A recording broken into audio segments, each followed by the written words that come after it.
Hi, everybody. Hi, Tim.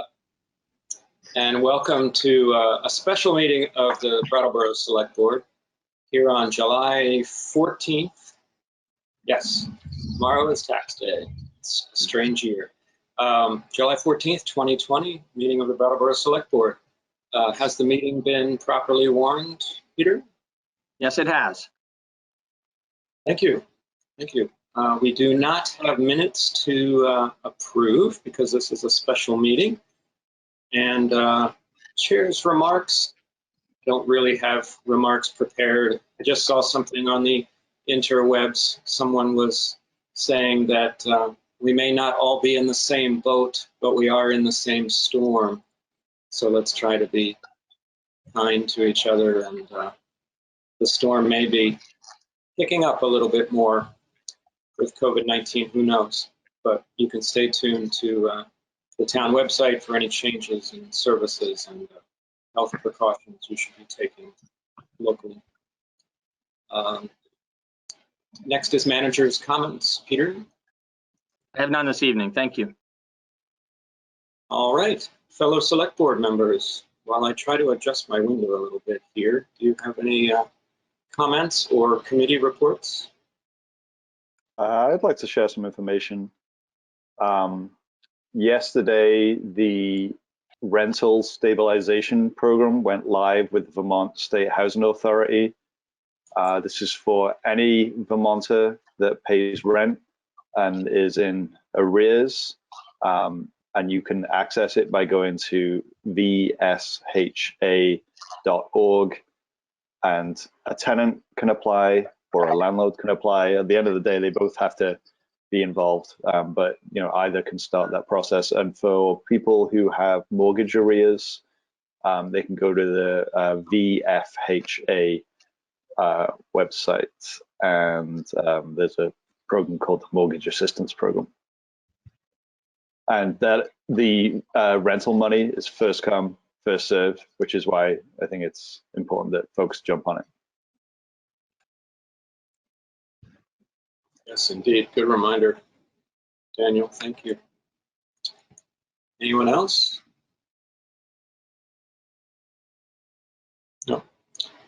Okay, well, this is probably time for my my every meeting reminder that the way we like to do things here is to use the chat section to sort of raise your hand if you'd like to say something. We have public participation coming up, and so just state your name and possibly the subject matter is the way it happens in more complicated meetings. This one's not so complicated. And I will put you in a queue to make a comment or have a question to the select board. And if you are on the phone, usually I take those last just because it's technically a little easier. So next on our agenda, as I mentioned, is public participation. That's for any comments or questions that is not on the agenda tonight. We have 4 items on our agenda currently. If you have any sort of comments or questions for the select board, now is your time to shout them out. And didn't give you much warning, so I'm just pausing a little bit. It doesn't look like we have any phone callers at the moment. So if there is no public comment, we'll move on to new business. And the first order of new business is something like everything else we didn't get to last time at our last busy meeting. That is the handy stations proposal. Peter, are you kicking this off, or we're being very informal tonight? There's Erin. Hey, Erin. I see that Erin is on the screen, and so I think it'd be appropriate for her to go ahead and take it away. Okay, great. And we also have Chris Hart in the house and Annie Richards. Oh. Hello, everyone. Thanks for the beautiful work you did last week. I was really grateful to be at the select board meeting last week, and very happy to have this being put off to this week. So thanks so much for taking the time. So the handy stations, they are locally produced hand sanitizing stations that I designed to accommodate artists, and artists are centered in this project. They are intended to basically say our downtown is open for business. We're centering artists in partnering with local businesses and with some local artisans and engineers to create motion sensor hand sanitizing stations that also have a musical component. So working with artists that have often, many of them have been affected by COVID by not having a lot of work at this time. We're employing artists, musical artists, to create 20-second jingles that are original. And then an artist, a visual artist, is creating the backdrop of this particular hand sanitizing station. They're partnering with the local business that is adopting the hand sanitizing station, so it's at no cost to the business. And what it's really going to show is that we are open for business in our downtown. There is a way to keep us safe, so public health is really important in this project. The Downtown Brattleboro Alliance has created 6 points for public safety. Those 6 points, they have made a poster, but in these particular hand sanitizing stations, the handy stations, the artist will use their own hand to write those same clear instructions.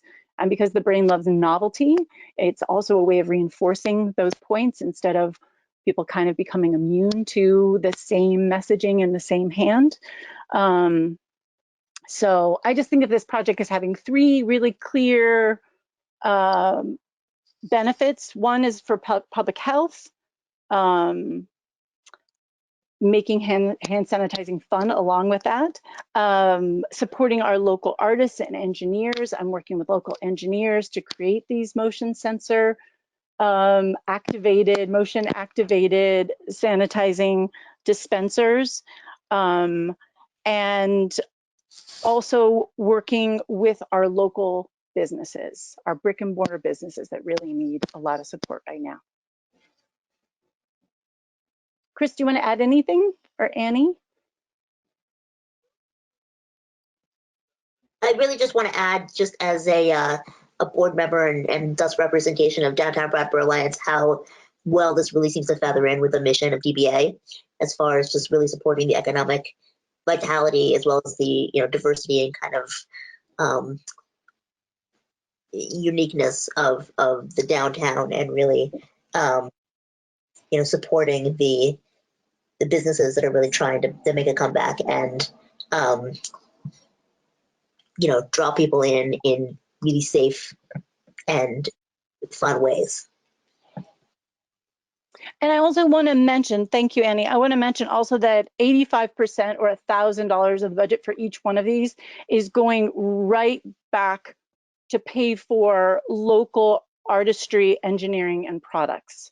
So the intention is really to keep that money right in our economy and to kind of kickstart some of folks that have been really adversely affected by our COVID shutdown.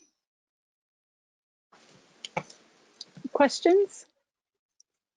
Liz. Liz. Oh, sorry. Yeah. Hi. I just wondered whether the Chamber of Commerce and the Downtown Brattleboro Alliance are contributing, and so that if we were to contribute, that they would match that or something like that. So the DBA, I'm working with the DBA, Stephanie and the board are working directly with our local businesses. So they're putting person power towards this project. Currently, they don't have a budget for this. I'm coming to the select board, and the other one was the Chamber of Commerce. I know that Kate is in support of this. I have not currently gotten funds from them. I am in conversations with Thompson Trust about funding another third. So right now I'm trying to get 15 base units cut. I'm working with a local CNC a carpenter with a CNC machine. So we're going to do a run of 15 base units. Stephanie Bonin has identified 15 or more businesses that are interested in adopting these. The adoption would be that they would take care of the units, they would bring them in at night, they would take them out during business hours, they would make sure that the hand sanitizer was replenished, and just overall upkeep. So I continue to fundraise, and as soon as I get the funds for the first 15, we'll make a run of it, of the first run of 15.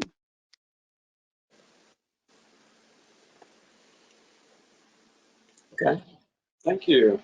Any other questions? Ben? I have a few questions.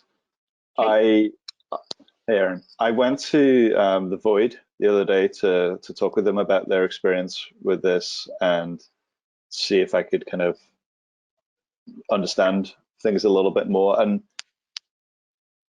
I really like the visual component of it. I think that it is something that draws attention to that particular business, and I like the public health component. The feedback they offered was that the musical aspect of it wasn't something that seemed to be kind of taken off. There was a push button, and they said people aren't really pushing that button. And I wondered, like, originally I'd seen this kind of thing before, and I thought that the idea of the 20-second jingle was because it was a hand washing station, and this is really a hand sanitizer station, you know, so we don't need to be standing there for 20 seconds. You put it on, you rub it, and then you're done. And so, with, you know, the utmost of respect for the musicians that have been involved in creating pieces, that seems to me that that's an expense that's kind of unnecessary. So that's one observation that I've made. I am kind of curious about the rest of the funding. I see that, you know, the hope is for 15 of these in total, and at $1,200 a piece, that's a lot of money. So how much of the other funding have you secured at this point? And then the final question, I suppose, is an outreach question, also an inclusion question. Like, how have you found artists for these? What have you done in order to connect with local artists? Great questions. Only thing is, Daniel, I didn't hear your first question. It broke up. Oh, what did you hear? First one? I said a lot. It was something about the musical thing in the beginning of the musical comment. Yeah. It was the question about it being sanitizer versus a hand wash. Right. Oh, I heard that part. Okay. Yeah. Maybe I heard it all. I mean, in my opinion, I don't think we need the musical component, and I think that could bring the cost down of each of the units. But that's just my personal opinion. Well, if you're talking about from a perspective of public safety in terms of length of time to hand sanitize, so I will say this has been about over a month and a half, almost 2 months of a prototype process. So initially my thought was they would be hand washing stations. That was the first idea. But then when I really considered what the business owner would have to do, this is also a lot of thinking and talking with the town too, and talking with other organizations. Was there a possibility of maintenance and overseeing of these units? And that really wasn't going to happen.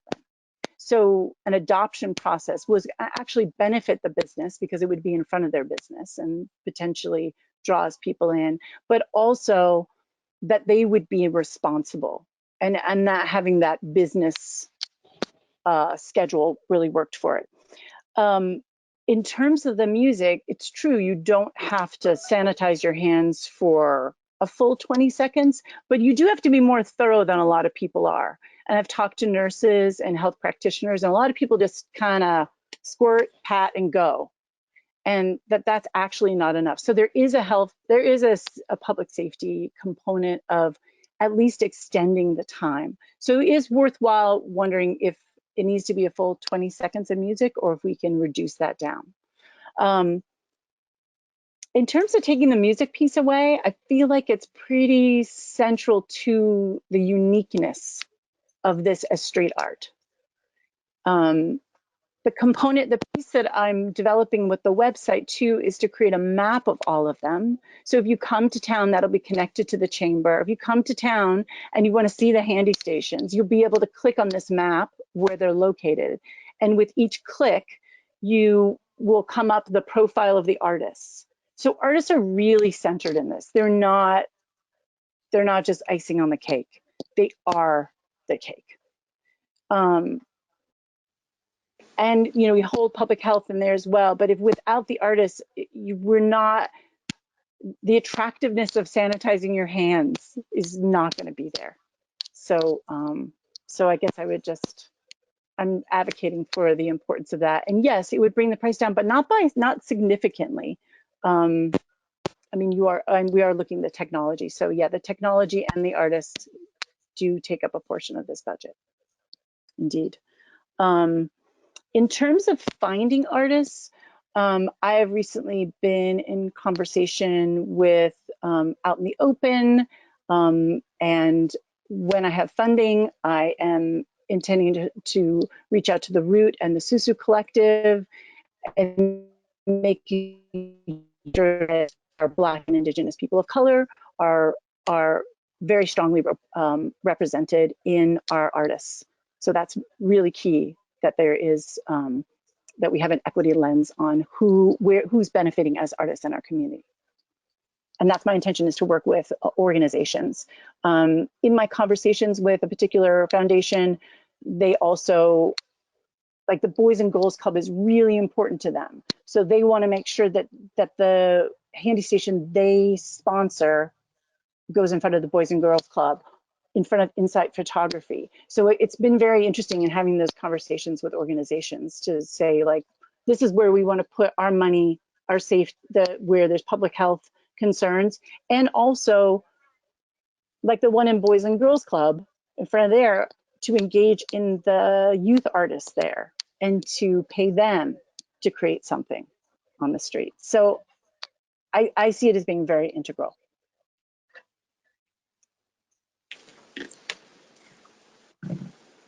Liz? Just one more question about the timing and the music. I thought you're supposed to like air dry your hands with the sanitizer to have its full efficacy. So there is a certain timing associated with sanitizing your hands. It's not the same as washing your hands, but it's an aspect. Yeah, there is a time element. Absolutely.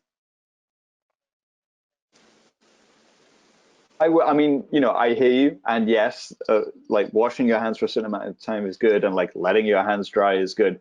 The question of whether or not a piece of music encourages you to do that, I think is, I don't think that is settled, that it's clear that this piece of music will say, yes, I will do this now. For some people that will be like super annoying. For the businesses that have one outside, are they gonna be happy hearing this song play over and over again? Well, I say, I went to visit the one that exists, and the feedback I got was, yeah, it's good for sanitizing your hands, and it looks nice, and it does attract attention, but the music piece didn't seem to work for them. And can you identify them? Yeah, well, yeah, I mean, I don't want to throw them under the bus, but it's outside the void. I mean, were they were just people that were walking by, or what? No. I went to the business owners to find about their experience, and they said that the music right now is like a push button. People didn't want to press the button. People want to touch as few things as possible. Right. Which is why that we're working on the motion sensor thing. And I'll add another piece, is that a local tech teacher has agreed to teach a free class for youth to create these motion sensor hand sanitizing dispensers. So we're working on that component right now. And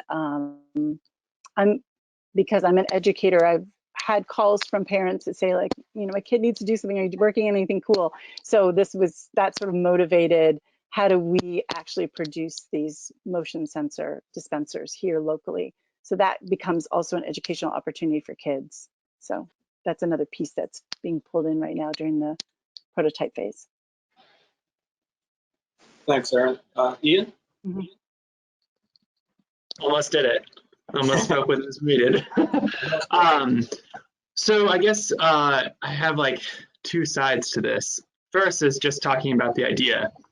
Seems great. I hadn't even thought about the kind of map, and I've definitely been to cities and towns where they have those like animals that are painted by different artists, and then I've like wandered around looking for other ones. And so I kind of like the idea, like, you know, someone sees one and they're like, oh, I wonder how many other ones are around here, and it pulls them to different places in Brattleboro instead of just like Main Street, depending on what businesses you were to get. So yeah, seems cool. I guess the other side of it, I sort of think about what the role of the town is in this, and what the role of other sources of money or funding for this project are. And I kind of see that the DBA and the chamber are both have missions that really align strongly with this initiative. And I kind of find myself wanting to know in more concrete ways how they're going to support it before the town were to also, like, is the town the first stop on this, or is it these other places first and then the town? That's, and I kind of pose this question more to the board than to Aaron, because it's kind of more of a governing question, I guess. Yeah, I think that's a good question. Yeah, I mean, and I would, oh, go ahead. No, go ahead, Annie. I want to jump in, Annie. Yeah, I mean, I would say, I mean, I certainly know that the, you know, the board is definitely behind it, and as far as, you know, collaborating with Aaron around outreach and, you know, the implementation of it, definitely wanting to be very hands-on with that. But as far as the, you know, the financial kind of what budget for that, that's kind of off the cuff. That's hard for me to speak to at this point. Aaron, is there anything you want to add from conversations with me? No, I mean, we partnered on this. So, so she's an active partner in it, but not in terms of financials. We did discuss that, and there's no budget for that, for this. So we're seeking money elsewhere, applied for grants. So we're in the process of a lot of waiting on a few grants and in conversations with foundations directly. It just happens that I'm here in front of you and I don't have a final say from those. I was hoping that I would have a final say from some of those, but we are really active with that. Chris Hart is also very active with our grant writing. Thank you. Yeah, and I wasn't sure, Ian, just for clarification, when you said the board, did you mean us, the board, or the DBA board? I meant us, the board. That's what I mean, I'm sure that getting, yeah, I mean, we can also hear from the other board. Yeah, absolutely. I mean, from my perspective, it's not exactly traditional what, this type of funding for a specifically downtown project, but we're not in a traditional time right now. And it's kind of similar in my mind to what we try to do with the parklets, with more or less success that we'll see. But, just everyone trying to come up with creative ideas, and the Human Connection Project seems like a great mission to me. Do I wish they were a little cheaper? Sure, but I also note that more than 50% of each cost is going to people, which I like, local people. So I don't know, I guess I've landed pretty positive, and see if we could give it a try. Liz? I'd like to speak, but we haven't heard from Brandy yet, so I don't want to speak again. We haven't heard from Brandy. Nope, you're on mute. You're the winner of the prize. She's not on mute. She's not on here. It might be a recurrence of that. Maybe her voice is going to come in about 5 minutes now. Oh Say your no, piece, Brandy, and we'll get it. we had a thing last time with Brandy's audio. Do you want to go, Liz, while we're waiting? Sure. Sorry, Brandy. Maybe you could chat. And then we could read the chat. We'll read your chat. Yeah. Anyway, my thought was that, there's a novelty element to this and an art element to this. And so much of the Brattleboro downtown with Gallery Walk and everything else that isn't going on is art centric.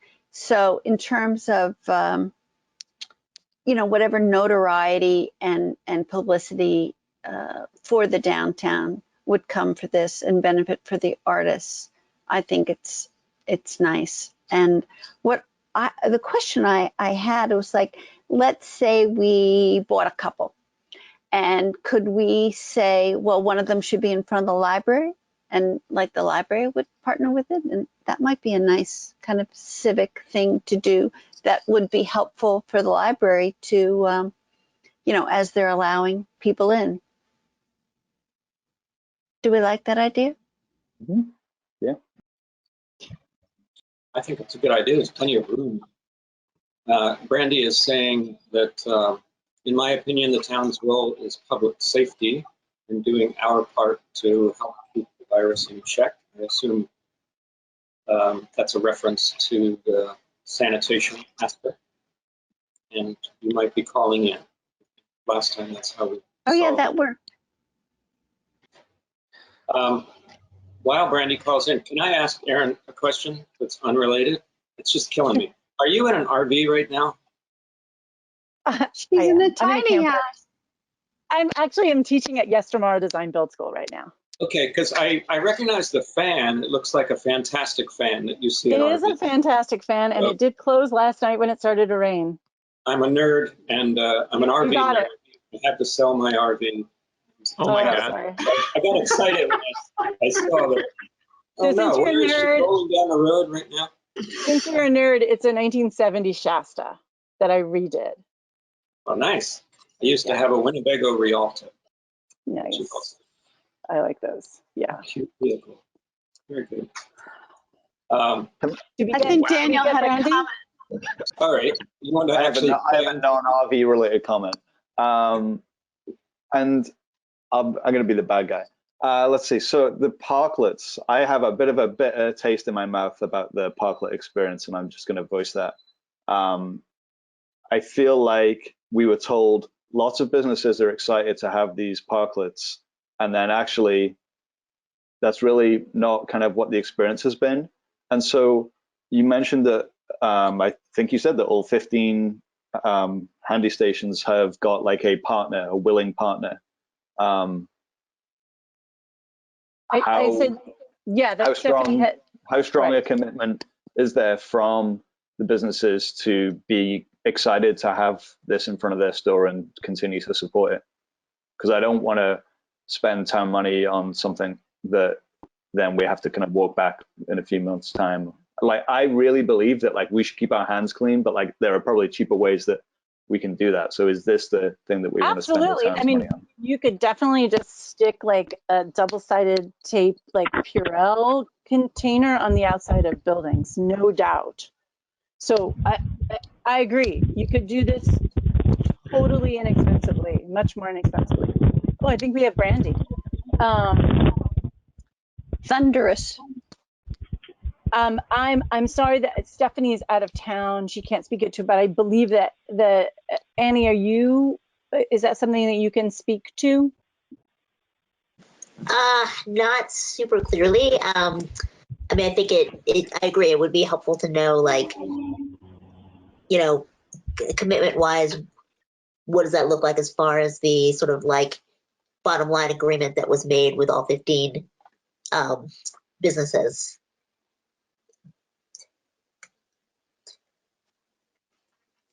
So all I can say to you, actually, Daniel, is that the businesses that I have spoken with have verbally expressed their excitement for them. Those that have seen the handy station as well, I've gotten a lot of positive feedback. And I've gotten other, we have been running the trial of this. I think we've had it out for about 3 weeks, and I've probably made 3 modifications to the unit per week. So it feels, and I've had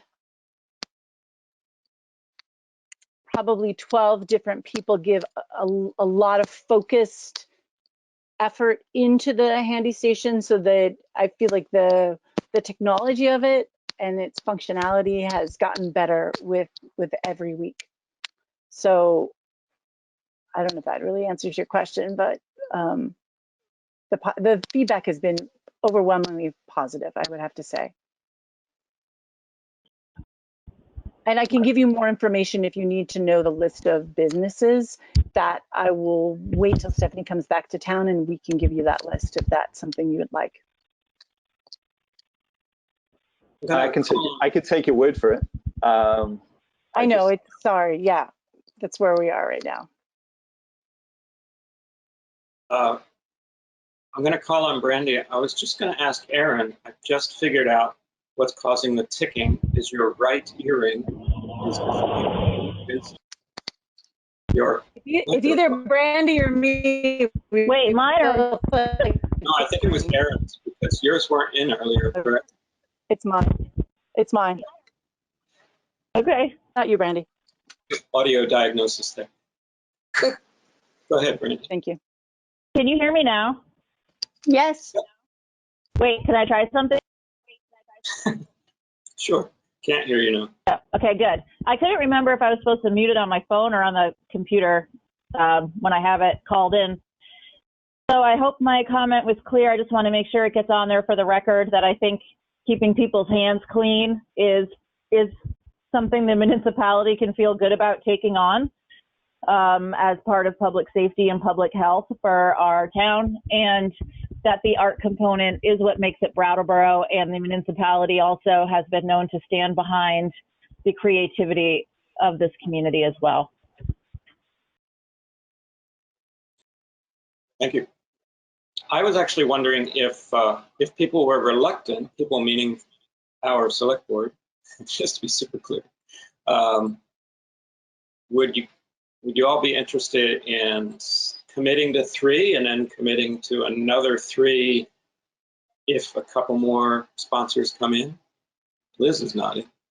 Yes, I like Sure. that idea a lot because Aaron can take our initial sign off and run with it and say, see, the Brattleboro Selectboard likes it, and see what other funding she can drum up from that, and Chris as well. I think that'll go a long way to show that it's a novel idea for, a challenge that the community has. And, I just think it's a really nice way to incorporate art into the pandemic.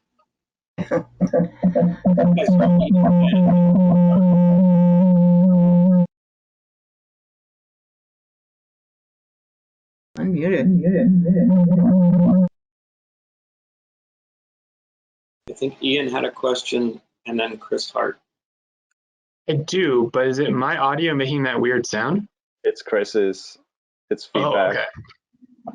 Oh, okay. I also think it's a good idea. I think that gives Aaron and Annie and the rest of the people here time to come back to us to answer some of these questions. Because, Daniel, I agree with you. I've got a bit of a bitter taste as well. And I would really like to know who's supporting this out of those 15 businesses. My question is, can we decide where all 3 of them are going to go? Or are we just going to do the library and then let the other 2 be where they want to put them? Well, yeah, the idea was businesses adopting, right? Liz? No, we can't hear you.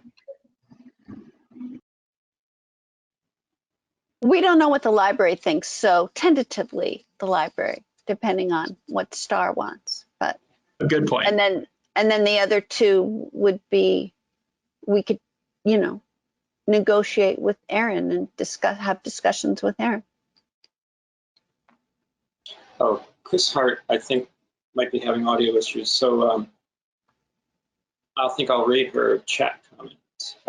We need someone to jump in the water first, no pun intended. I think once we get more on the street, they will have an impact. So not if you're supporting our 3 and then 3 idea. Is that Peter had a comment. Peter? I just wanted to confirm on STAR's behalf, I know the library would love to have one. So Great. if it's 1 for the library and then 2 for businesses to be named later, I think that's a good outcome. What about the Great. rec center? Or the post office. Well, that's federal property. We'll let the federal government take care of it. Yeah, the federal government can buy one.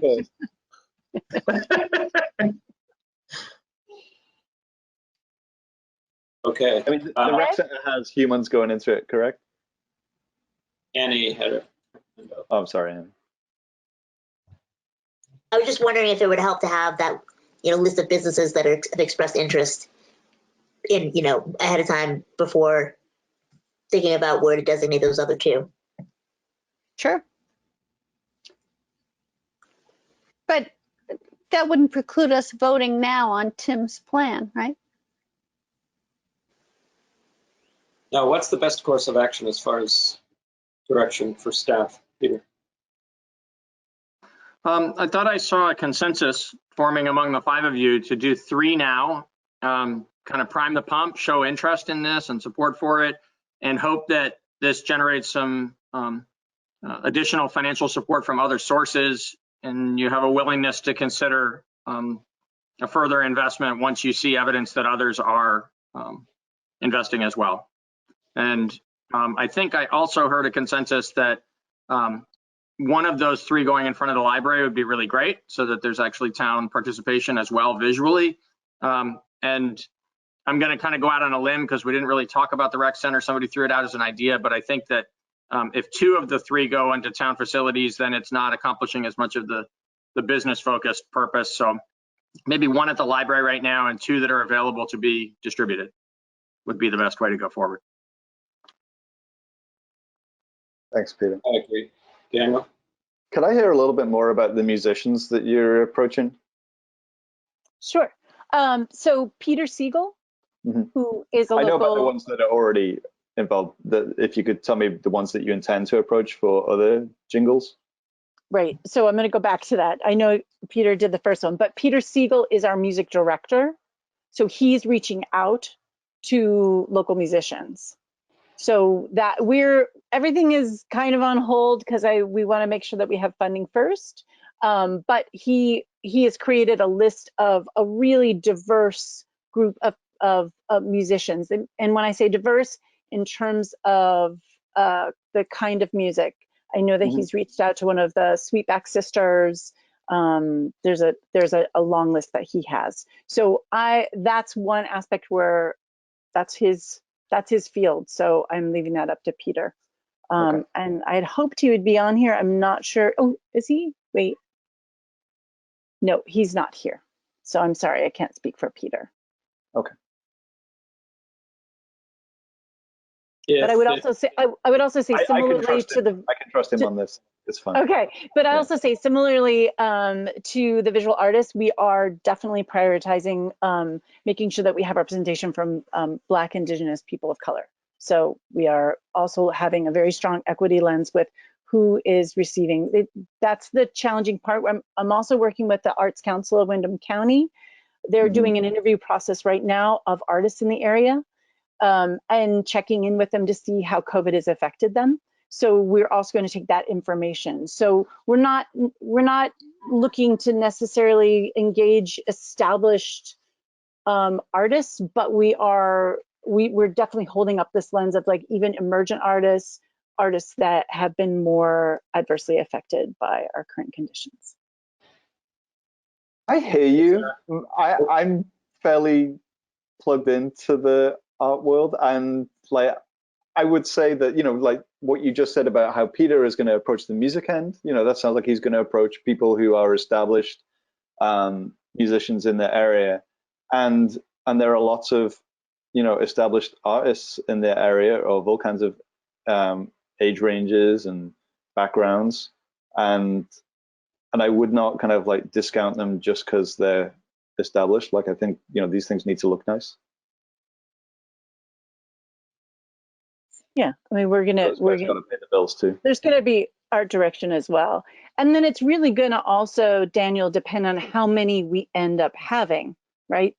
The more we have, the more artists that are engaged. So, yeah, if we had 25 to 50 around town, we could certainly spread the wealth of them even greater than if we had only 15.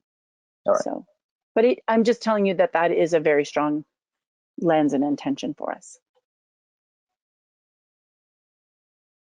Thanks, Aaron. We had a comment or a question from Gary Stroud, who's hanging on. If you want to bring yourself up there, Gary.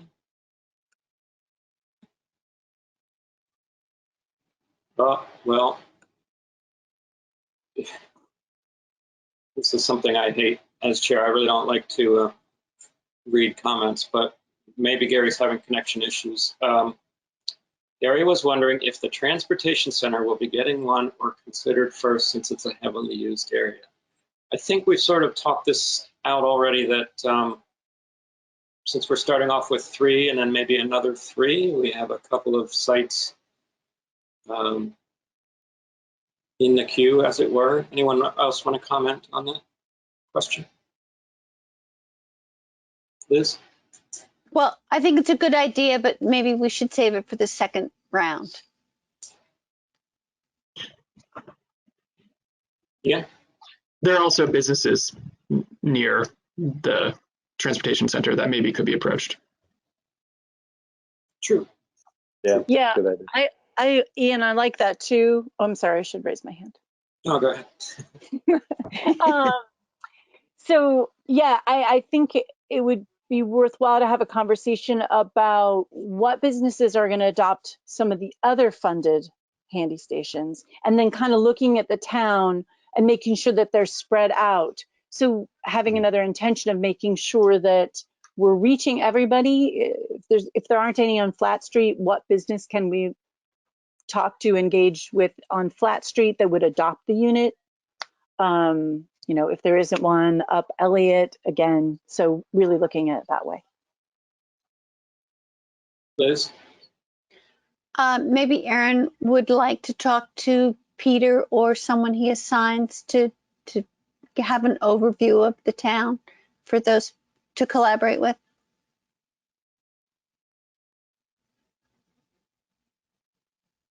You know, well, you're in conversation with Stephanie and you're in conversation with Kate, and be in conversation with Peter too. Sure. Okay, Gary has said thank you. I see you, so hello. Folks, are we ready to move on? Do you have what you need, Peter, or you need a motion? Yeah, it would be appropriate. You're authorizing the expenditure of funds. So if you choose to move forward as you have been discussing with 3 for tonight, then the motion would be to authorize the expenditure of $3,600 for the purchase of, or the sponsoring of 3 handy stations, one of which will be placed in front of the Brooks Memorial Library. And somebody could just say so moved and it would be efficient, if that's where you want to go with it. So moved. Yes, that was fine, Peter. Thank you. As stated, go ahead with $3,600 of expenditure for 3 handy stations. All those in favor, say aye. Aye. That's 5-0. Thanks, Aaron, Chris, Annie, for the work with the Human Connection Project. Thank you all. Thank you, everybody. Thank you. Thank Thank you. you. Thanks, Chris. Next, we have an annual financial plan, town highways document to look over. Steve Barrett is joining us. Good evening, Steve. Good evening, everybody. You can hear me okay? Yep. Yes, we can. Thank you. Okay, I'm here tonight to seek the Select Board's approval for the State of Vermont the Agency of Transportation Annual Financial Plan for Town Highways. And what the form is used for is to identify funding sources that will come to Brattleboro from the agency each year. The plan needs to be approved 60 days after the budget has been approved. So now is an appropriate time to submit this and make us eligible for funding for roads and highways for repairs. We receive about $230,000 a year. So this is pretty important that we approve this. And that's, any questions, I can answer them.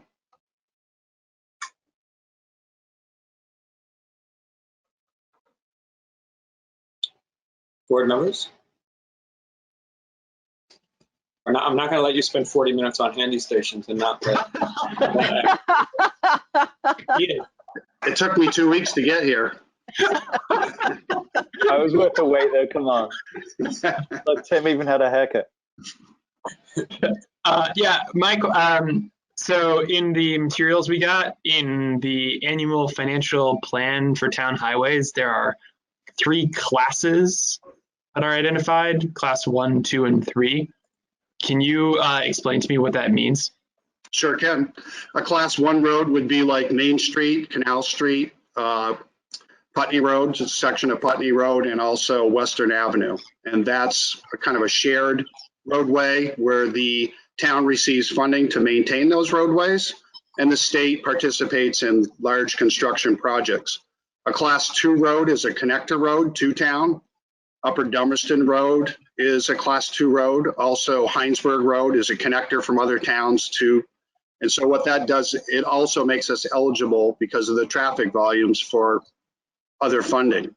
And then a class 3 road would be pretty much generally the other streets in town, the side streets, the Oak Street, the Whipple Street, the Green Street, Marlboro Avenue, those type of streets are class 3. And then a class 4 that's not on this list are your gravel roads that aren't maintained by the town. There's a certain amount of those. But a class 3 road could also be a gravel road, like Ames Hill Road is a class 3 roadway. And also class 1, 2, and 3 make us eligible for this funding. They tally up the total of the miles, and then there's a special formula that's used, and every city and town throughout the state divvies up this fund that's approved by the legislature. And then based on the number of miles of road that you have that you're eligible, that's how you receive the total amount. Off the top of your head, what's the ratio for Brattleboro of 1, 2, and 3? I don't know what the percentage is as far as the total of all the roads in state of Vermont. I don't know that. Or no, I just meant like in Brattleboro, how many class 1, how many class 2, and how many class 3? Well, class 1, we have 6.5 miles, a class 2, 13 miles, 13 to 14, and a class 3 or 64 miles, 64 to 65 miles. We have about 85 miles. Of road in Brattleboro? Roadways that were eligible for funding. And then there's the additional roads, the class 4 roads that we fund ourselves. Wow. Thank you very much. You're welcome.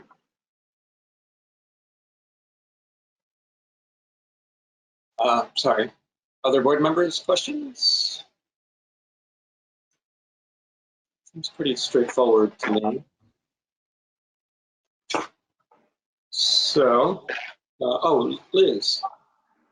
I'm ready to make a motion. Oh, great. Is that okay with you, Steve? We move this along? I'm totally fine with you moving the meeting along and taking care of your important business. Oh, this is very important. This is very important to me and the roads in Brattleboro. 84 miles of road. And by extension, the people of Brattleboro and visitors to Brattleboro. Exactly. All right, having established that importance, Liz. Okay, I move to approve the annual financial plan, town highways form for submittal to the Vermont Agency of Transportation. Thanks, Liz. Liz has moved to approve the annual financial plan for town highways form for submittal to the Vermont Agency of Transportation. All those in favor, please raise your hand, say aye. Aye. Thank you. Thank you. 5-0. Thank you, Steve. Oh, he's gone already. And next we have Route 9 bike lane scoping project to hear about. I didn't ask Steve who was going to tell us about things earlier, obviously, so now I didn't ask Peter, I should say. So, here's Sue. Yeah. So, This is all orchestrated without my knowledge, clearly. It's kind of fun to just pop up on you all. I know, it's a surprise. That's good. Mm. How are you? I'm good, thanks. How are you all? good, good. Very good. Nice to see you. So, yeah, you too. So I'm here to ask you to approve us awarding the bid to Dufresne, the Dufresne Group. I used to know them as Dufresne Henry, so I always stumble over their name. I'll get it correct at some point. So this is for the bike ped scoping project along Route 9 on Western Avenue from the Exit 2 interchange all the way down to the intersection with Main Street. And primarily we're looking at how can we accommodate bike lanes along that route. And there's some challenges. So having a consultant come do that work is important. We received a grant, a bike ped scoping grant from VTrans, Vermont Agency of Transportation. We were awarded that back in January, and it's just taken some time to get everything in line. We released an RFP in May using the state's required format. We had proposals due mid-June, and we had a small subcommittee that reviewed them. It was Dan Tyler and Josh Carnes from Public Works Department, myself and Andrew Graminsky from the Planning Department, and then I have a state project supervisor who also participated in that. We received 4 proposals, and Dufresne Group ranked the highest. Some of the strengths is they had good observations about the project area. They have an experienced team, and when we were looking at the hours per tasks, they were the highest, or very high. So we felt there was that they would be good for the project. So it's a $40,000 project. They'll also be looking at some pedestrian crossing improvements in areas that they notice that, find that there's some issues.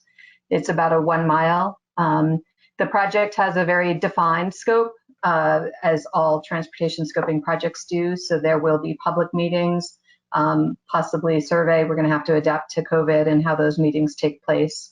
But there is a public process that will be involved. And with that, I'll happy to answer any questions. Thank you. So, Liz? Well, my hand just popped right up. I just wanted to say that it's a very important topic. The town and the Planning Commission has been working on bicycle and pedestrian issues for many years, and this is a particularly important segment of Main Street. So I'm in support. Yeah, thank you, Liz. You kind of read my mind. I was going to sort of step back and remind everybody that we had discussed this a little bit, and traffic safety had discussed it, and actually that's where the discussion began. And everyone involved thought it was a good idea to have a study to really understand all of the issues, because I think I went ahead and shared some early nice imaginings of what it might be like to have dedicated bike lanes on both sides of the street, on one side of the street, and of course it caused a lot of controversy. And I kept reminding people this is going to be a public process, and Sue just assured us that there will be public meetings and lots of input will be taken. But it's a good way to move things along and do it in a way that makes sense for the town. So, anyone else? Ian? Yeah, I just want to pile on with the good words. I ran part of what I ran on was pedestrian and bike safety.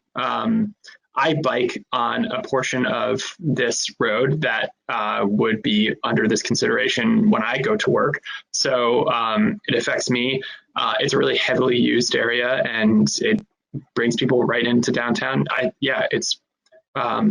It's great, and I'm glad that it's going to be involving the public. My one question is there any discussion, and this may not even be the right place to ask or time to ask, but I've noticed that with the other bike lanes that we've discussed recently, there's no real push or idea to have it separated or have any kind of barrier at all. Is that something that is even possible for this project? I think it's possible. They tend to use barriers, particularly when it's a two-way lane or two-way bike lane on one side of the street. I've seen those. So with this project, they're going to be looking at alternatives. They'll be evaluating 3 alternatives and working with the public to select the best one. So it is possible that there could be a design that does have some sort of barrier. Cool. Thank you. Anyone else wanted to pile on the good vibes? It's grant money for the most part. So Yep. And a public works match. there we go. Good old public works and good old granters from V-Trans. Thanks a lot. Yeah. May I pile on that particular point, please? Absolutely. Just ever so briefly, but thanks, Daniel, for mentioning that. It's another example. We've had just a really good working relationship with V-Trans, between the town of Brattleboro and V-Trans. And V-Trans is a big organization. There's a number of different divisions of the agency with whom we've had really good communication and some collaboration over the last 2, 3, 4 years. And this is one example of that, where we were looking at something locally and inquired of them to sort of had some conversation around how this might be able to move forward. And they were the ones who told us to apply for a grant. We think that you should get a grant and do a deeper study, more formal study of this. And so we did, and they granted it. And now we're going to be partners moving forward to more fully vet the alternatives, think it through more fully, and get a formal public process rather than just debate in a meeting. So yeah, it's there's a lot of considerations in these things. Ian. If I was a public person, if I was a member of the public, there we go, who wanted to be on this advisory committee, where would I find the information to do it when it eventually is available? Do you mean an advisory committee for the? I guess I use the wrong language. Whatever, the public part of this. Yeah. So we need to work through that with the consultant. We'll definitely have it out in the different media forms, social media, print media, using direct mailing lists and getting it out to partners in the community. We'll need to work on that as we get going. Okay. But also the town website will have it on. We've done a mailing for property owners in that along the road before, and that was really effective when it was being looked at traffic safety. So we'll use lots of different methods to make sure that people are aware of the project. Cool. Thanks, Sue. Liz? And if Sue told the select board, then we could tell whomever we like to get the word out. We'll make sure you're aware, and also the Traffic Safety Committee will receive updates about this as it goes forward. And that's a whole nother network of people that are very plugged into folks that have awareness about improving bike ped facilities. Okay. Thanks also to the 4 firms that applied. Does anyone want to make a motion?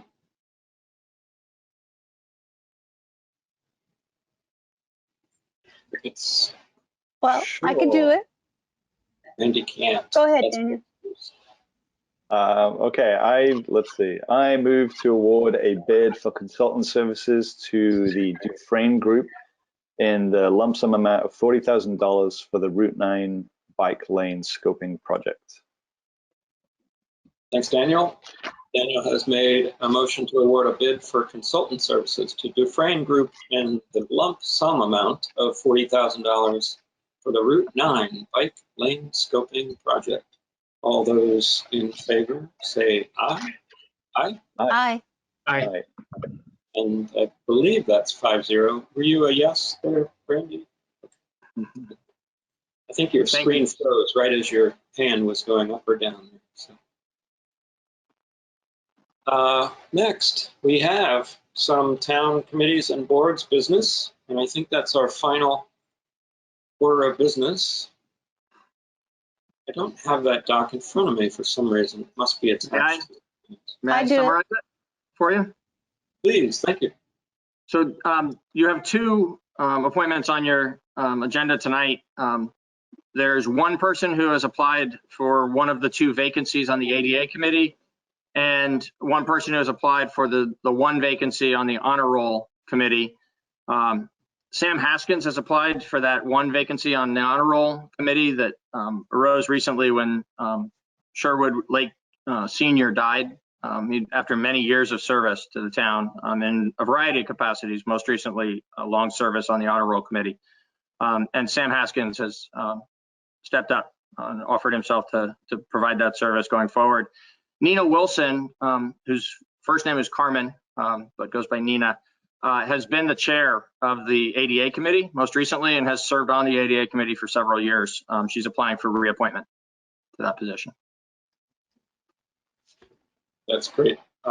Thank you both for applying. If you're listening or watching at home, I was just, Liz, before. Oh, sorry, go ahead. I had a question. My question is, I don't know what the honor roll committee is. Oh, that was my question. If you could remind us, Peter, what the honor roll committee is. So, yeah, the honor roll committee is in charge of the Veterans Monument at the Common, and I believe also, I'm sorry, I don't know the complete answer to that question, but I believe that they also provide the oversight for the monument that's at the Veterans Bridge, and otherwise just sort of make sure that the ways in which that we're recognizing service to the country is that those are kept up in an appropriate manner. Great, thank you. We do have a question. Ricky Rosati, are you able to share audio and/or video with us? Hi, can you hear me? Yes. Does the honor roll committee have the list of the names of the 65 missing soldiers that were not added to the Civil War monument? May I speak to that? The missing information there is a matter that we are looking more deeply into because there are not actually names on that monument. So the other monuments in town that recognize soldiers' service actually name soldiers from different wars. And on the Civil War monument, it lists a number of people who have served in that conflict and a number of people who died. We know those numbers to be wrong. They have been understated in both cases. More people served than the number that's on the monument. More people died than the number that's on the monument from Brattleboro. And there's evidence that that's both a matter of racism at the time of the creation of the monument, as well as classism at the time of the monument. And the total details of that are not sufficiently clear at this point to proceed with a correction of the omission, but we recognize that the omission exists. I've actually been in communication in recent weeks with people in the community who are willing to participate in looking deeper into this, understanding what the research that the students have done indicates to us and what more might need to be looked at further to come to the truth, or as much of the truth as we're going to be able to know about the omissions, and then come forward to the community with a recommendation for how to correct this situation. And that group that we're just about to commence work on, I've been communicating with individuals about their willingness to participate, will include to use the term that Aaron spoke of earlier about the lens through which we'll look at this. There'll be a racial equity lens. There'll be a class equity lens. There will be consideration for the perspective of veterans, as well as certainly historic preservation and the Brattleboro Historical Society, who has been primary in calling this out to the community, and the students who have been doing the research so far. There's a tremendous amount of work that's been done by middle school students who have learned some really interesting and important things, and we're just not sure yet whether that's complete enough information to be able to act, and believe that we're probably going to need to dig deeper. So we'll be undertaking this effort. Once it is clearer how we're going to move forward, I'll be happy to provide another public update about it. My expectation is that at the end of this work, that we'll come forward together as a group to make a recommendation to the select board and the community about how to right this wrong. Thank you. Yeah. Thank you, Ricky.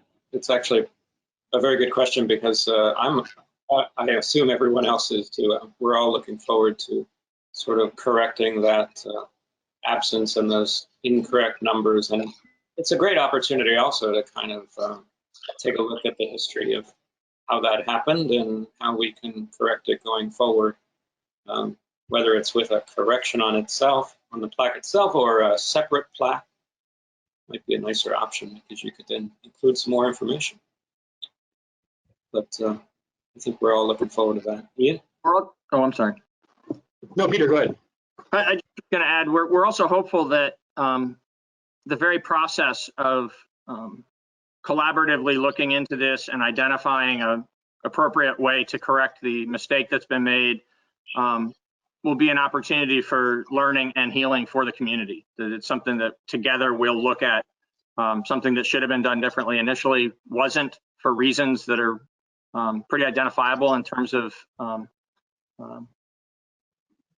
attitudes and social condition in the country in the late 19th century. But now here we are, well over 100 years later, and it just now has been called out for correction. So I think the fact that we're together going to go through a process as a community, identify a way that can address this appropriately in a very public way. I am hopeful personally, and I know of others who are hopeful, that the actual process of that will also bring us together. Yeah, so kudos to all the students and other folks, including, I assume, honor roll committee would be involved in this process. And I just want to give a shout out to Brattleboro Historical Society, which I just re-upped my membership on, because that whole Brattleboro Common is fascinating, with the moving of a church, because there was a church there. So Brattleboro has really fascinating history, which it's really great to illuminate our perspectives about. I don't know what I'm saying. I'm just kind of babbling. Ian. Well, first, Ricky, thank you for that question, and Peter, thank you for that answer. And I echo Tim that I am really looking forward to that discussion and for the next public update with more information. I have a question, and I'm only asking this even because it's kind of embarrassing, but I feel like maybe there's someone else in the community that has this question. Which bridge is the Veterans Bridge? So the Veterans Bridge is the bridge over the West River on Putney Road. And there's actually a monument and some flags that are there at that location as well from the dedication of that bridge. I did not know that. And there's also the Kyle Gilbert Memorial Bridge at the foot of Main Street Hill that has a monument recognizing Kyle Gilbert.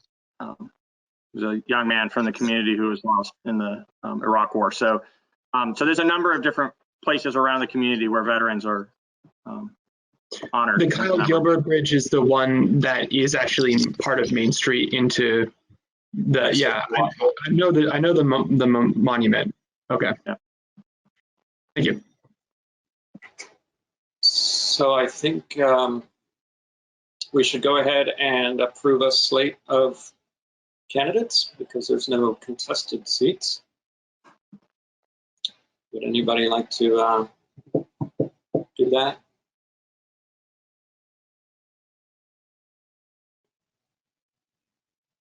Ian. See, if no one says anything, I'm just going to call on you randomly like that. Is that part of the chair's power? It is now. You can compel me to make motions. Okay, yeah, I'll do it. So I move that we nominate Carmen Nina Wilson to the ADA committee. Do I need to do these separately or together? I think Together. Together. And that we nominate Samuel R. Haskins to the honor roll committee. All right. Ian has nominated both Carmen Nina,